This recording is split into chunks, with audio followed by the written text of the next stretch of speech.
करेंगे इस वीडियो के अंदर सिंपल माइक्रोस्कोप और मैग्नीफाइंग ग्लास। ठीक है, अभी अपनी रे ऑप्टिक्स रनिंग के अंदर थी, तो इसी के अंदर हम आगे बढ़ते हुए नेक्स्ट टॉपिक लेके चलते हैं सिंपल माइक्रोस्कोप। सिंपल माइक्रोस्कोप होता क्या है? एक टीनी ऑब्जेक्ट की मैग्नीफाइड इमेज के लिए, एक टीनी जो ऑब्जेक्ट होता है, जो नियर बाई टीनी ऑब्जेक्ट है, उसकी मैग्नीफाइड इमेज के लिए हम सिंपल माइक्रोस्कोप का यूज करते हैं। It is observing to magnified image of a tiny object. ठीक है, इसके अंदर it consist of a converging lens. यहां पर हम एक कन्वेक्स लेंस का यूज करते हैं, जिसको आप कन्वर्जिंग लेंस भी बोलते हैं। ये हमारे पास एक सिंगल कन्वेक्स लेंस हो गया। अब यहां पर इस लेंस से हमें एक मैग्नीफाइड इमेज आपको ऑब्टेन होती है। ये हमारे पास ऑब्जेक्ट हो गया, ठीक है, और इस ऑब्जेक्ट की आपको एक मैग्नीफाइड इमेज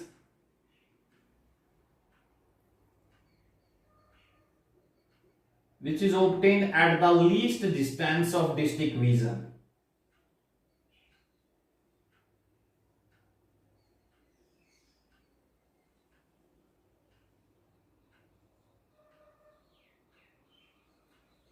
ये आई है, ठीक है, और ये आपकी यहां पर मैग्नीफाइड इमेज आपको मिल गई ए डैश बी डैश। कहां पर ऑब्टेन हुई है? At the least distance of distinct vision 25 centimetre. A virtual erect and magnified image। ये ए भी हमारे पास ऑब्जेक्ट हो गया, ठीक है, इसकी डिस्टेंस हो गई ऑप्टिकल सेंटर से यू। ठीक है, क्लियर हुआ?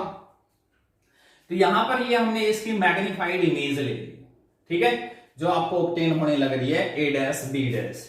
तो इसके अंदर हम एक सिंगल कन्वर्जिंग लेंस का यूज करते हैं। ठीक है भाई, तो अब इसके अंदर देखिए, सबसे पहले हम इसी के अंदर बात करते हैं, मैग्नीफाइंग पावर निकालते हैं। मैग्नीफाइंग पावर क्या होती है? It is the angle subtended by image to angle subtended by object.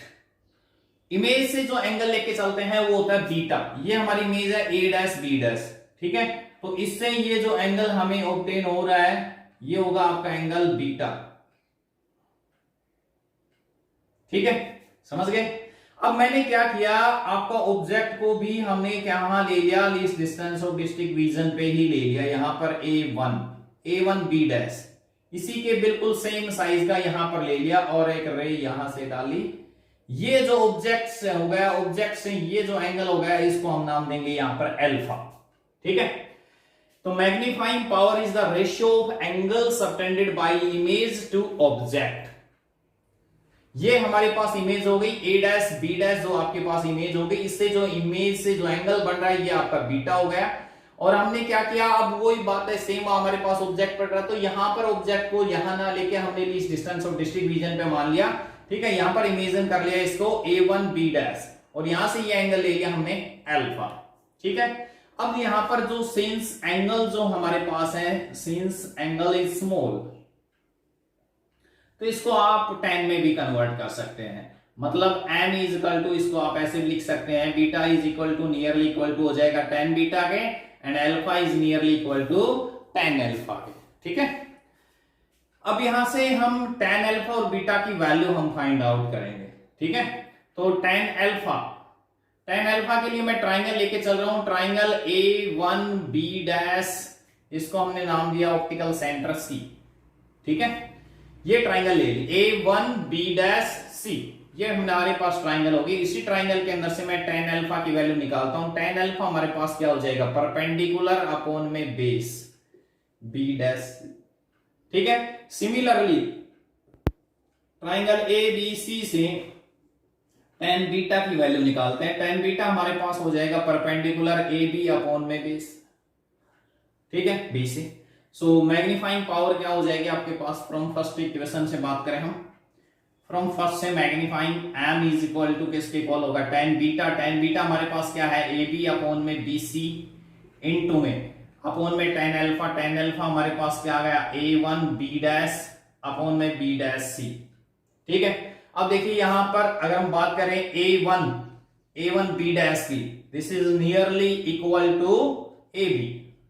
ठीक है, ये हमारा AB के इक्वल है, तो यहां से हम इसकी जगह AB भी रख सकते हैं। तो तो ए बी अपॉन में बी सी इंटू में बी डैश सी अपॉन में ए बी से बी कैंसिल आउट, ठीक है। सो मैग्नीफाइंग क्या आ गया हमारे पास, power m is equal to B dash C upon में बी सी, ठीक है। बी डैश सी क्या है, इमेज डिस्टेंस है v, with sign convention negative लेंगे, इस साइड में पड़ रहा है, ठीक है। इंसिडेंट की अपोजिट डायरेक्शन में मैंने बताया था साइन कन्वेंशन में, इंसिडेंट की अपोजिट डायरेक्शन में सो नेगेटिव साइन लेंगे, इधर ऑब्जेक्ट भी आपका इंसिडेंट की अपोजिट डायरेक्शन में है तो यहां पर भी नेगेटिव लेंगे। तो ये हमारे पास मैग्निफिकेशन आ गई v बाई u, ठीक है। अब सिंगल एक कन्वर्जिंग लेंस का हम यूज करने लग रहे हैं। We know that from lens formula 1 upon f is equal to 1 upon v minus 1 upon u, ठीक है।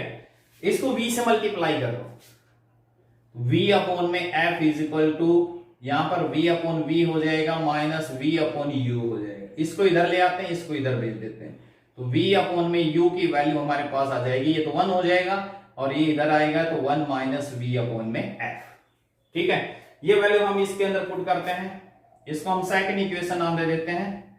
तो फ्रॉम सेकंड से क्या मिला आपको result, magnification m is equal to, हाँ जी, v बाई यू की जगह हमने रख दिया 1 माइनस v अपॉन में f। और अभी मैंने क्या बताया आपको, फाइनल इमेज कहां ऑब्टेन हो रही है, at the least distance of district vision, जो हमारे पास होती है 25 सेंटीमीटर। तो v की जगह हम इस साइड में है तो माइनस d रखेंगे, तो मैग्निफिकेशन हमारे पास आ गई 1 प्लस में d अपॉन में f। That is the magnifying power आपके पास होगी फॉर ए सिंपल माइक्रोस्कोप, ठीक है। तो ये आपके पास टीनी ऑब्जेक्ट होता है, इसकी मैग्नीफाइड इमेज के लिए हम सिंपल माइक्रोस्कोप का यूज करते हैं, इसी वजह से हम इसको मैग्नीफाइंग ग्लास का भी नाम दे सकते हैं, ठीक है।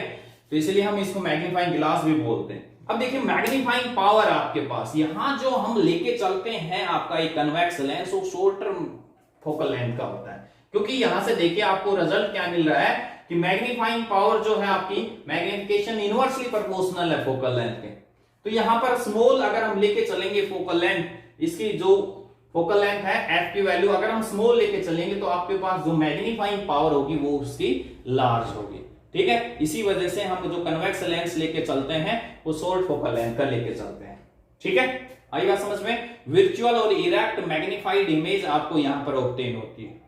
अब अगर आपका ऑब्जेक्ट हमारा मान होती है यहां पर इंफिनिटी पे, अगर आपकी फाइनल इमेज होती है, ठीक है, तो अब वो कब होगी, जब ऑब्जेक्ट हमारा बिल्कुल फोकस के ऊपर होगा। ये हमारे पास फोकस हो गया। अब ऑब्जेक्ट अगर आपका फोकस के ऊपर है तो फाइनल इमेज होगी इंफिनिटी पे, और अगर आपकी फाइनल इमेज इंफिनिटी पे बनती है तो उस केस में जो magnification, when final image at infinity, ठीक है, तो उस केस में जो मैग्निफिकेशन है हमारे पास वो क्या हो जाएगी, d अपॉन में f, m is equal to d upon में f। जो d हमारे पास least distance of district vision बताया था 25 सेंटीमीटर होता है, ठीक है। तो ये आपके पास अब फाइनल इमेज बनेगी। अगर आपकी, इसको हम नॉर्मल एडजस्टमेंट के नाम से भी जानते हैं कि फाइनल इमेज अगर इंफिनिटी पे बने तो उसको नॉर्मल एडजस्टमेंट भी कई बार बोल देते हैं, ठीक है। तो ये जो आपके पास सिंपल माइक्रोस्कोप है, इसका जो यूज हम करते हैं ना वो ज्वेलर करते हैं, या फिर उसके अंदर जो आपके पास जो भी टीनी ऑब्जेक्ट वॉच मेकर होते हैं, ठीक है, वॉच मेकर जो है वॉच के अंदर कोई भी प्रॉब्लम होती है तो वो सिंपल माइक्रोस्कोप की हेल्प से उसको सोल्व करता है, क्योंकि वो क्या करता है, उसी टीनी ऑब्जेक्ट, उसके अंदर छोटे छोटे पार्ट होते हैं, तो उन्हीं टीनी ऑब्जेक्ट की मैग्नीफाइड इमेज दिखाता है आपको सिंपल माइक्रोस्कोप।